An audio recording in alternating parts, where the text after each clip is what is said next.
ಕಾರ್ಗಲಲ್ಲಿ ವಾಂತಿ ಭೇದಿ ಪ್ರಕರಣ 2 ದಿವಸಗಳಿಂದ ಗಮನಕ್ಕೆ ಬಂದಿದೆ.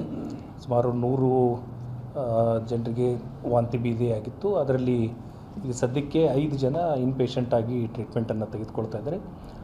ದುರದೃಷ್ಟವಶಾತ್ ಒಬ್ಬರು ನಿಧನ ಹೊಂದಿದ್ದಾರೆ. ಅವರಿಗೆ ಕೋಮಾರ್ಬಿಡ್ ಕಂಡೀಷನ್ ಕೂಡ ಇತ್ತು. ಆದರೂ ಕೂಡ ಇದು ರೀಸನ್ ಏನಿದೆ ಅಂತ ಇನ್ನೂ ಅಸೆಸ್ ಮಾಡ್ತಾ ಇದ್ದೀವಿ. ಆನಂತರ ನೀರಿನ ಗುಣಮಟ್ಟದ ಪರೀಕ್ಷೆಯನ್ನು ಆಲ್ರೆಡಿ ಮಾಡಿದ್ದೀವಿ. ನೀರಿನ ಗುಣಮಟ್ಟದಲ್ಲಿ ಯಾವುದೇ ರೀತಿ ನ್ಯೂನತೆ ಕಂಡು ಬಂದಿಲ್ಲ.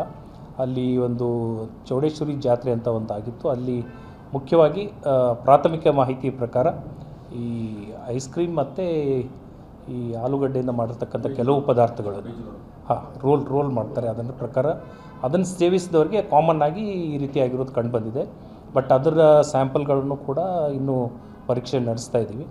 ಆನಂತರ ನೀರಿಂದು 48 ಅವರ್ಸ್ದೊಂದು ಟೆಸ್ಟನ್ನು ಕೂಡ ಮಾಡ್ತೀವಿ, ಕಲ್ಚರ್ ಟೆಸ್ಟನ್ನು ಕೂಡ ಮಾಡ್ತೀವಿ.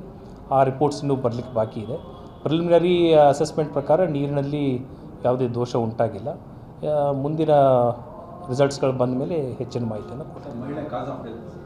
ಕಾಸ್ ಆಫ್ ಡೆತ್ ಇನ್ನೂ ಅಸೆಸ್ ಮಾಡ್ತಾ ಇದ್ದೀವಿ. ಇನ್ನು ರಿಪೋರ್ಟ್ ಬಂದ ನಂತರ ತಮ್ಮ ಮಾಹಿತಿ ಅಲ್ಲ, ಕಾಲರಾ ಇದ್ದರೆ ವಾಟರ್ ಬೋರ್ನೇ ಆಗಿರಬೇಕಾಗ್ತದೆ. ಬಟ್ ಸದ್ಯದ ನಮ್ಮ ಇನಿಷಿಯಲ್ ಟೆಸ್ಟಿಂಗ್ ಪ್ರಕಾರ ನೀರಿನ ಕ್ವಾಲಿಟಿಯಲ್ಲಿ ಯಾವುದೇ ರೀತಿ ಕಾಂಪ್ರಮೈಸ್ ಆಗಿಲ್ಲ. ಆಲ್ರೆಡಿ ಈಗ ಮುನ್ನೆಚ್ಚರಿಕೆ ಕ್ರಮವಾಗಿ ನೀರನ್ನು ಕಾಯಿಸಿ ಆರಿಸಿ ಕುಡಿಬೇಕಂತ ನಿರ್ದೇಶನ ಕೊಟ್ಟಾಗಿದೆ.